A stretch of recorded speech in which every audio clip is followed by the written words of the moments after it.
हरे बबुआ के खुश करके जाइबू न बबुआ के खुश करके जाइबू न अरे आरा में दोबारा फेरू आइबू न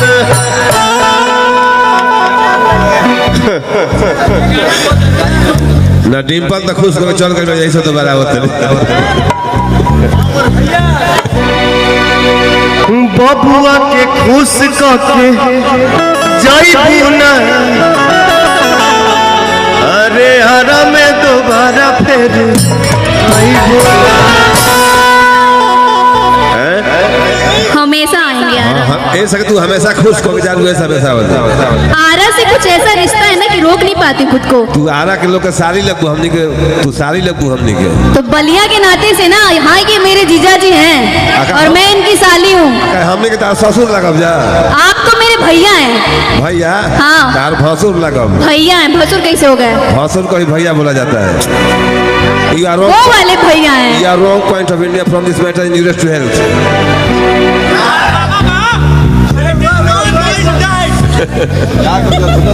कहाँ फ्रांस से बड़ू का अरे लुलिया मांगे लुलिया का मांगे ले लुलिया मांगे लुलिया का मांगे ले लुलिया लुलिया अरे पवन सिंह जैसन भतार मांगे तलुलिया पवन जैसन हर भतार मांगे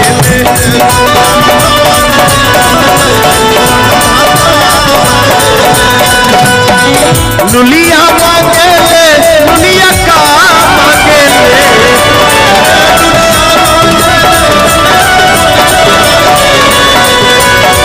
लुलिया मांगे लुलिया का मांगे ले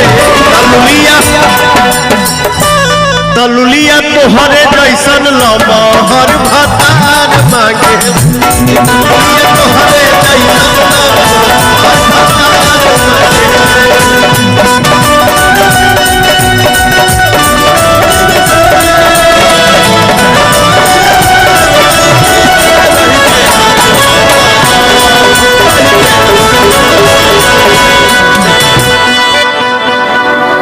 बड़ा पुराना गाना तुमने बजाया है। वो गाना हम बोले रहली कतना दिन से ये लड़की के रोही फेरा में हम लागल कतना दिन से ये लड़की के रोही फेरा में हम लागल शैली तुम्हारी आंखें जो है ना बहुत शर्मीली आंखें हैं अपने वाह वाह वाह वाह वाह अरे चुप रहो ना रे बेलूरा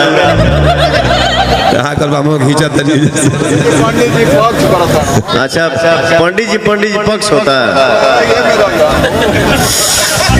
तुमको मैं पहले भी देखा हूँ क्या कहीं? हाँ सहजौली में आई रही। हेलो हेलो हेलो हेलो सपनों में है। मैंने आपको सपनों में देखा है लेकिन मैं आपको प्रत्यक्ष देख रहा हूँ। ये मेरा सौभाग्य है। अभी देख रहा हूँ अभी हाँ पहली बार फिर देखें। क्या बात है। आगे भी देख कार्यक्रम हो जाए एक बात तो से मिला खड़ा होकर अब हर एक साथ में बुक हो गई रघु हर एक साता में बुक हो गई नहीं कतना दिन से ये लड़की के रोही फेरा में हम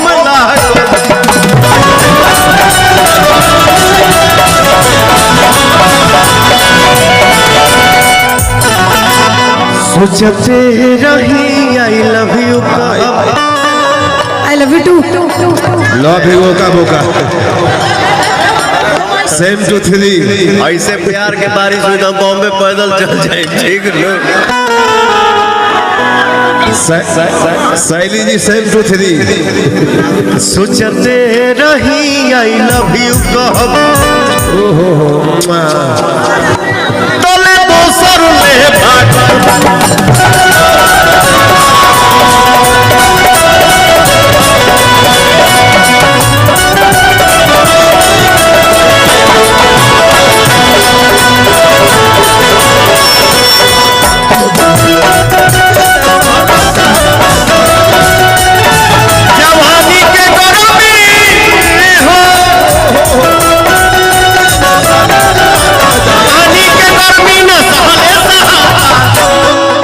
जाए तो जाती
जालीदार कुर्ती। लव यू मेरा भाई, थैंक यू।